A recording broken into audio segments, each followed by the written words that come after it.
morning students. Welcome to your English language class. If you remember, last time we did chapter number 3, transitive and intransitive verbs, and we have divided the chapter into two parts. So today we will be doing the second part of the chapter, transitive and intransitive verbs. Okay, so last time we covered about a sentence parts, subject and predicate, right? We did a lot of examples and exercises on that. Then we studied about the verb inside the predicate. So we studied about subject and verbs, right? We identified subject and verbs in a sentence. Okay. Now after that we had covered transitive verbs, that is verbs which have an object, when the action of the verb is affecting an object, right? Like Reena plays in the garden. So the action of playing is affecting the garden, right? So this is a transitive verb, the word playing. Okay, so today we will be starting about intransitive verbs, and in our live session we will be discussing again about transitive and intransitive verbs, and we will be discussing about it. Okay, so let's start with our explanation. The verb tells us something about the subject itself, what it does, what it is, or what it is like. This it is telling about the previous explanation of ours. You remember the verb, the action word tells us what our subject is, like rose is red. Okay, the verb is telling us that rose is red. Okay, it is telling about the subject rose. Similarly, children, the verb also tells us what our subject is doing. Like Kalyan wrote an essay, right? Our subject is writing an essay. So the verb writing is telling what our subject is doing, right? But sometimes we have a different role played by the verb. The action described by the verb does not affect some other person or thing. It stops with the subject. So over here they are telling sometimes the action of the subject remains with the subject. The subject is there, the action it performs, and the action is affecting the subject only. It remains with the subject. It does not pass to any other person or thing. How? Let's study example. The dog barked, birds fly, John will play. Okay, so the verb bark simply tells us something about the dog, the subject itself. It does not tell us how the subject's action affected some other person or thing. The verb barks therefore has no object. So over here, what is our subject? The dog. And what is the action performed? Barked. Did the action of barking affect some other person or some other thing? No. Right? So the action remains with the subject. With the subject, what's the subject? The dog. That's why it is an intransitive verb. Which verb is the intransitive verb? Barked. Next one, birds fly. We are told something about the subject itself. Which is the subject? Birds. The action of flying does not pass from the birds to some other person or thing. The verb fly therefore has no object. So when the action is affecting some other thing, I'll remind you all the example of Kalyan. Kalyan wrote an essay. So Kalyan's action of writing is affecting the essay. Right, children? The terrible flood will destroy the crops. So the action of destruction of the terrible flood is affecting whom?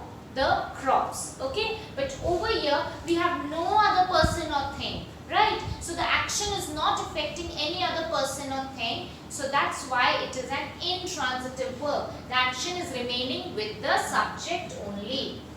The verb will play does not affect any other person or thing other than the subject itself. The action of play stops with John, the subject, so the verb will play has no object. Here they are talking about the third example, John will play. So the action remains with John. His action of playing is not affecting any other person or thing.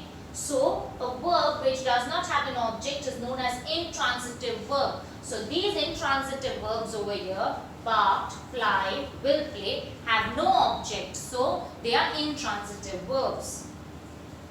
Let's study some more examples. The man looks ill. The journey will be difficult. Javed became a doctor. Okay. So now they are asking us to do something. What? In each case, if we ask the question what after the verb, we seek to get an answer. So So let's ask the question what? The man looks what? Ill. The journey will be what? Difficult. Javed became what? A doctor. So if you remember, we were told if we ask the question what or whom, then we get the object. So are these the object? Is ill the object? Difficult the object? A doctor the object? Let's check. But if we look at the answers, these are the answers, students. Carefully, we find that each of them tells us something about the subject itself and does not refer to somebody or something that is different and separate from the subject. So ill, difficult and doctors are not really objects. So we ask the question what, but we've got an answer which is related to the subject. Okay, it is not something different. It is not a new thing. It is something about the subject only. So basically, it is the subject. It is something related to the subject. So we will not consider it as an object. Okay? As they help the verbs to complete what the verbs say about the subjects, they are called complements. So basically, these are complements. Complements means these verbs are telling us something about the subject. Okay? So ill, who is it? The man is ill. Who is the man? The man is the subject. Difficult. What is difficult? The journey is difficult. And the journey is basically the subject. A doctor. So who is the doctor? Javed will become a doctor. So Javed is our subject only. So basically they are telling about the subject. So they are complements. Okay. All these verbs looks, will be, became are therefore intransitive. So they are not transitive. Though it looks like as if they have an object, those are not objects, those are complements. Okay? In order to find out whether a verb has an object or not, we have to do two things. So now they are asking us to do two things if we want to know about the objects. First, we ask the question what or whom after the verb. We are aware of this, right? If we ask the question what or whom, and if we get an answer, then that answer is basically the object and it is a transitive verb. But sometimes we have to look at it carefully. If we do not get an answer, we can straight away say it is an intransitive verb. But if we get an answer, we have to look closely at the answer. Does it tell us something about the subject itself, or it refers to somebody or something that is different and separate from the subject? Okay, so even after getting an answer, you have to see it very, very carefully. If it tells us something about the subject itself, it is not an object. So basically, if the answer is something about the subject, it is not an object. Okay, it is intransitive verb. If it refers to somebody or something that is separate or different from the subject, it is an object. So only when it is something new, something different from the subject, then it is considered an object. Note that when a verb tells us that something is being done to a person or thing, the verb cannot have an object for the simple reason that the subject does not act. Okay, so here they are telling us when something is being done to the subject. You remember when we rearranged the words, the essay was written by Kalyan. So something happened to the essay, right? Kalyan wrote an essay. So something happened to the essay. Did the essay do something?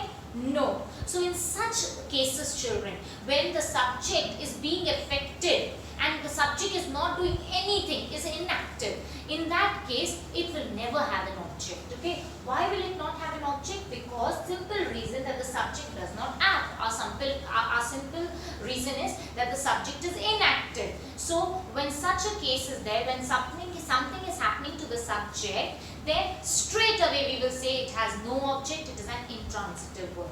Our meals are cooked by mother. So over here, our meals is the subject, right?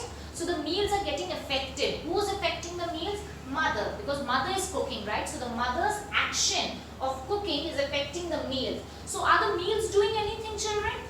Nothing, right? So the meals is basically not doing anything. They are inactive, does not act. So that in that case, it is intransitive. The child was bitten by a snake. Did the child do anything? No. Did the snake do anything? Yes, the snake bit the child. The car will be driven by Kareem. Did the car do anything? No. Kareem drove the car. Okay. In these sentences, the subjects are not doers. They are not doers. They are inactive. They do not do, have not done, will not do anything. On the contrary, something is being done to them. So this is the scenario with them. What is the scenario? This is our subject. Our meals. This is the subject. The child. This is the subject. The car. And the action of biting, the action of driving is affecting the subject. Understood, students? Very simple. If the subject does not act, its action cannot affect anybody or anything directly. So the verb cannot have an object. Therefore, in sentences like these, the verbs cooked, bitten and driven cannot have an object. They are intransitive verbs. I hope you understood this part, children. Keep your doubts ready, keep your questions ready. We will be discussing this once again along with the transitive verbs, okay? And we will be analyzing it and solving all our doubts about transitive and intransitive verbs. There's one more part which I will be completing in the class. It is about direct and indirect object. Okay, children, I hope you all liked the session. Now we will be having the live session. Thank you so much. Have a nice day.